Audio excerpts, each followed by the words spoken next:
आकाश यंत्र में स्थित मीन की आंख आप सबका लक्ष्य है मित्रों। संसार के सर्वाधिक शूरवीर और बलशाली यहां उपस्थित हैं, परंतु प्रश्न यह है कि आप में से इस जल प्रतिबिंब को देखकर मीन की आंख का लक्ष्य कौन भेद सकेगा?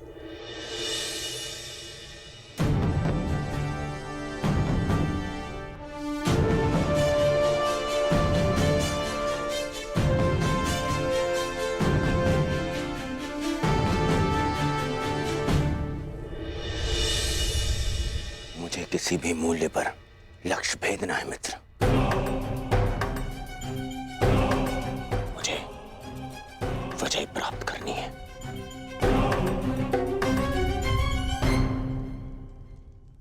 अब मैं क्रम से वीरों का नाम पुकारकर उन्हें परीक्षण के लिए आमंत्रित करूंगा। सर्वप्रथम भद्रराज शल्य।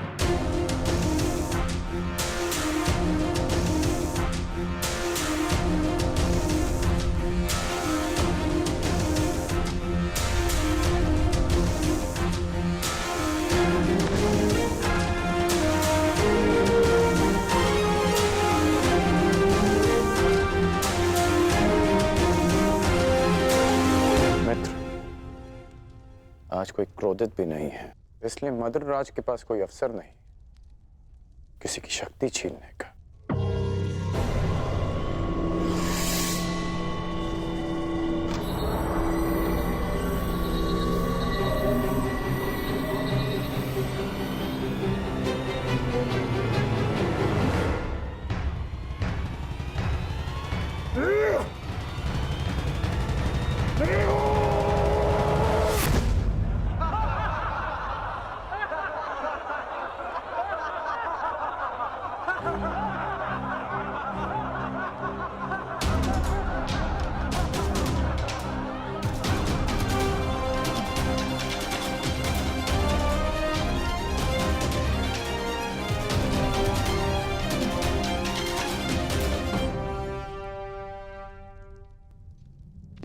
अगले प्रत्याशी काशीराज।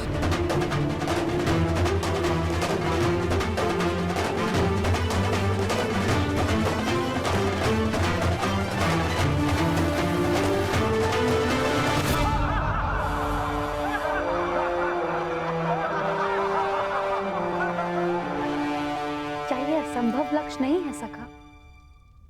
प्रतिबिंब देखकर आकाश यंत्र में घूमती मीन का नेत्र वेदन संसार में भला ये कौन कर सकता है? एक नहीं 3 पुरुष हैं सखी, जो ये लक्ष्य साध सकते हैं। और वो कौन है? वीर स्त्री का आभूषण होता है सखी। धैर्य रखो,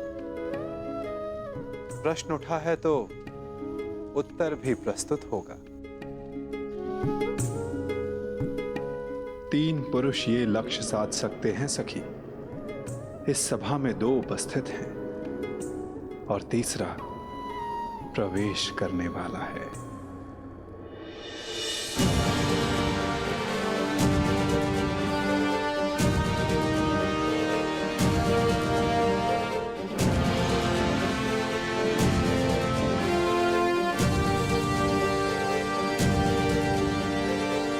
अगले प्रत्याशी भगत नरेश जरासंध।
चलिए सखा, कम से कम ये विश्वास तो हुआ कि ये धनुष उठाया जा सकता है। वैसे सखा, क्या अर्जुन भी ये धनुष उठा सकते हैं?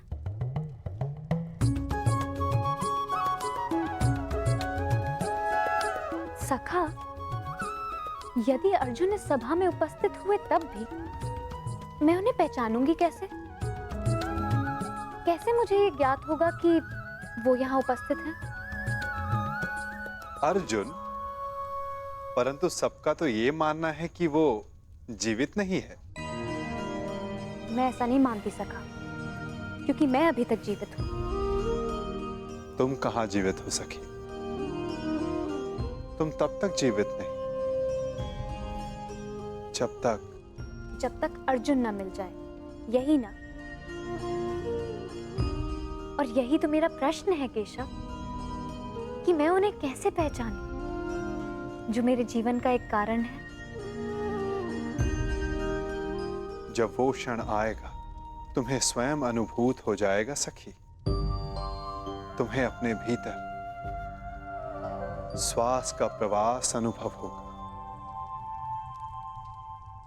वो अनुभूति तुम्हें आनंद नहीं, पीड़ा देगी। वो पीड़ा जिसकी तुम्हें प्रतीक्षा है, वो पीड़ा जो तुम्हें आनंद से अधिक प्रिय लगे। क्या मुझे सच में ऐसा अनुभव होगा सखा? परंतु कब? कौन जाने, कदाचित अति शीघ्र।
क्या हुआ? सखा, मैंने कुछ अनुभव किया।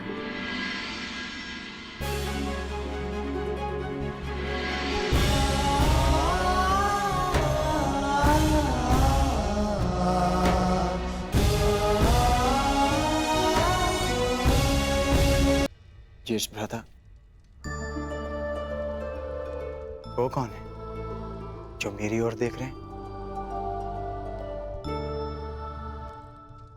जो राजकुमारी के समीप बैठे हैं, वो वासुदेव कृष्ण हैं, द्वारकाधीश।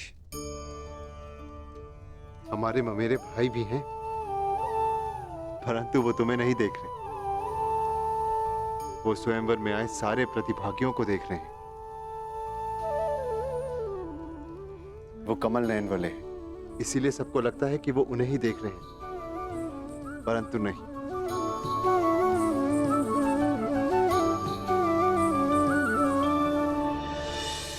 और अब मैं आमंत्रित करता हूं अंतिम प्रत्याशी, हस्तिनापुर के युवराज दुर्योधन।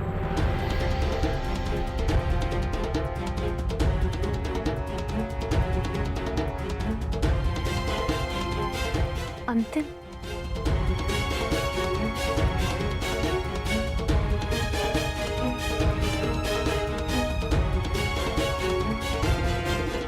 वो दिन कब आएगा जब मैं इस दुष्ट की छाती पर गदा से प्रहार कर पाऊंगा? शांत, ये माता श्री की आज्ञा है, स्मरण रखना। हमें यहाँ पर किसी की दृष्टि में नहीं आना है। हम यहाँ पर स्वयंवर देखने आए और कुछ दक्षिणा लेने, बस।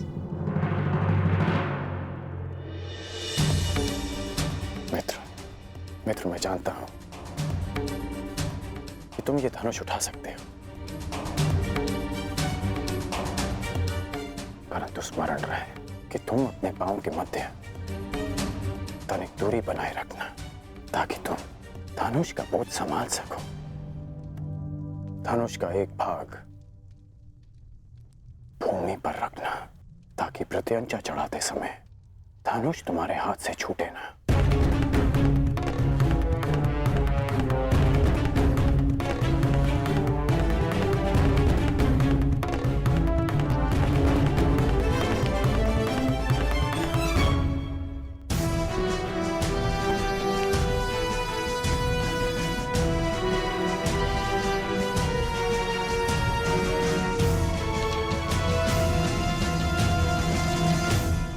बताइए ना, कौन है वो 3 पुरुष जो ये लक्ष्य साध सकते हैं?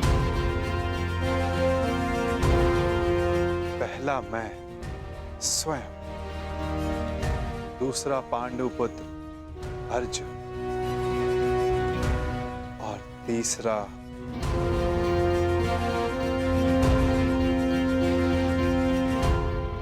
मैं राधेकर। मैंने संधान लक्ष्य देखकर ही किया, आपके नेत्रों में देखकर। कदाचित तीसरे वीर के लिए मैं आपका संकेत समझ गई हूं सखा।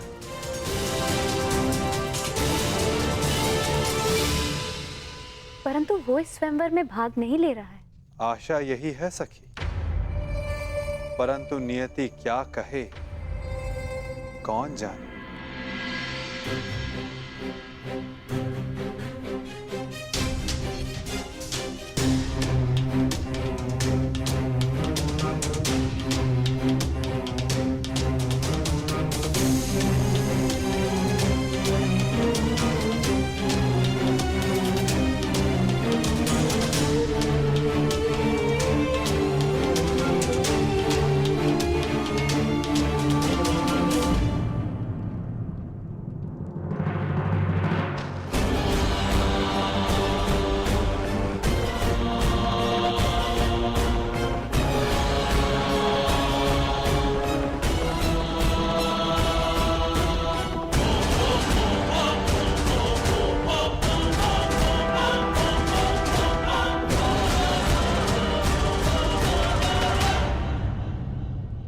अपने पांव स्थिर रखना मित्र।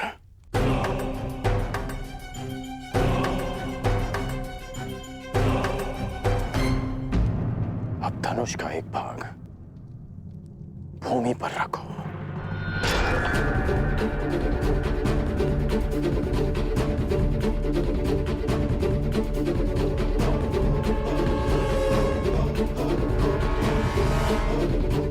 बल लगाकर धनुष को मोड़ो।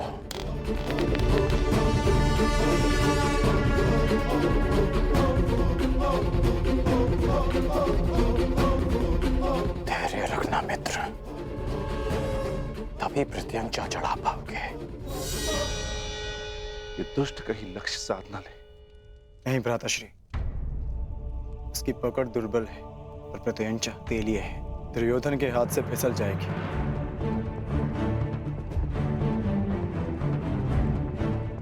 नहीं, एकाग्रता बनाए रखो दुर्योधन। यदि ध्यान भटका तो प्रत्यंचा हाथ से छूट जाएगी।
क्या यही है संसार के सर्वश्रेष्ठ योद्धा?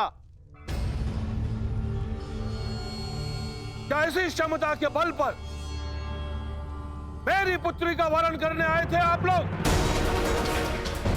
प्रतीत होता है गुरुओं में अब वो क्षमता ही नहीं रही जो अपने शिष्यों को युद्ध कौशल सिखा सके।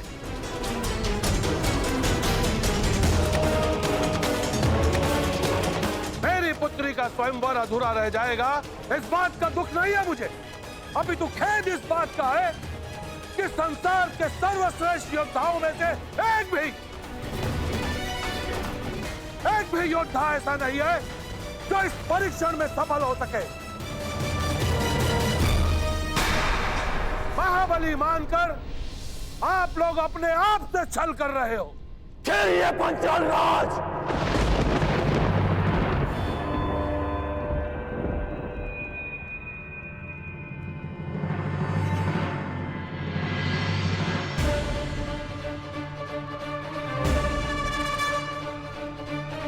मैं स्वयंवर में भाग नहीं लूंगा, परंतु जब तक यह स्वयंवर न्यायपूर्वक चलेगा और मेरे मित्र दुर्योधन के साथ कोई अन्याय नहीं होगा। परंतु अन्याय हुआ तो ना मैं अपने धनुष को रोक पाऊंगा और ना ही मेरे बाण मौन रहेंगे।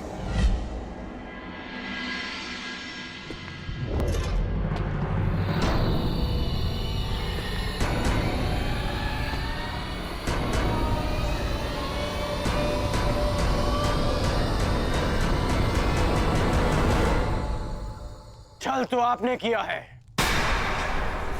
यदि आपको अपनी पुत्री के लिए एक धनुर्धारी चाहिए था तो शेष योद्धाओं को यहां बुलाकर अपमानित करने का छल क्यों किया आपने?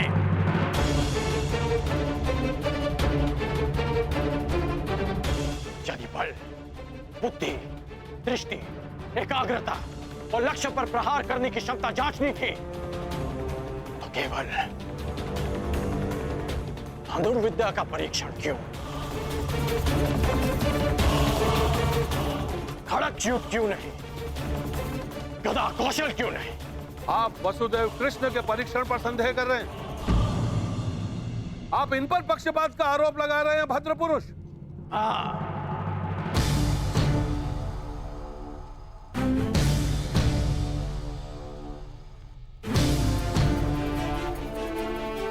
क्योंकि ये पक्षपात है। यदि ये गदा कौशल का परीक्षण होता तो मेरे मित्र युवराज दुर्योधन यहां उपस्थित सभी योद्धाओं को पराजित कर देते, परंतु नहीं, आपने ये परीक्षण एक पक्षीय रखा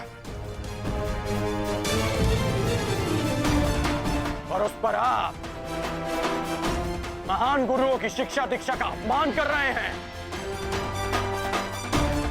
तो पांचाल राज, आपको आपकी ललकार का उत्तर अवश्य मिलेगा। एक शिष्य अपने गुरु के मान के लिए आपकी ललकार स्वीकार करता है।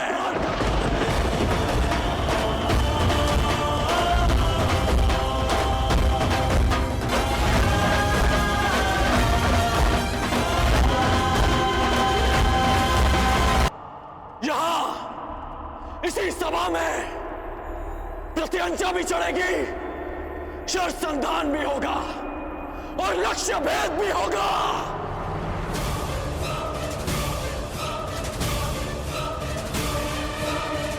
मैं परशुराम शिष्य राधेकर ये लक्ष्य भेद स्वयं करूंगा।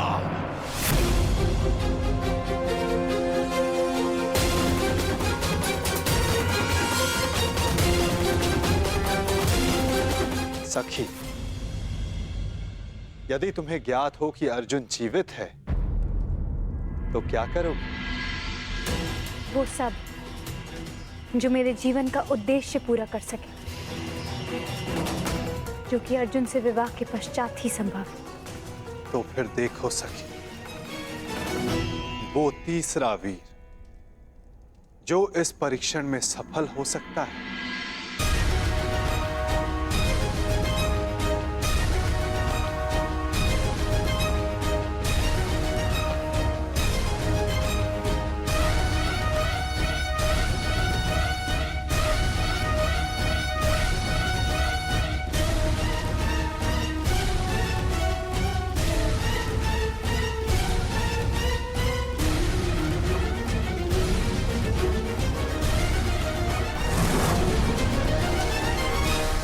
यदि कर्ण ने लक्ष्य संधान कर दिया सखी, तो तुम अपने जन्म का प्रयोजन सिद्ध नहीं कर पाओगे।